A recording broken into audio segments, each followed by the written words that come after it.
kuyenzeka nima ukuthi udla ama drugs kube nesikhathi la osufila khona ukuthi awusakwazi ukuphila ngaphandle kwalento.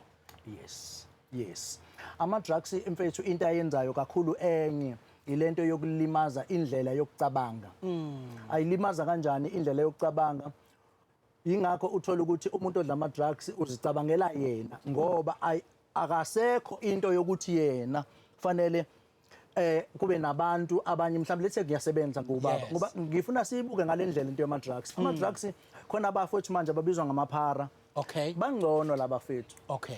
Kunabantu are so highly diplomatic. Okay. Abasemaphalamende abaseyindaweni ezinkulu ababanjwe ilento yama drugs. Don't say. Othola ukuthi egcineni kosuku lo muntu ugcine seba selfish ngezathu sokuthi uyakwazi ukudla 20 to 15,000 15,000 to 20,000 eudla yedwa ngama drugs ngoba ama drugs ayatransforma indlela yokucabanga ukuthi ngisho akuthu nezingane ungasakwazi ukuba nemali oyiseyinganeni ngoba fanele wenze lento owazifaka kuyona.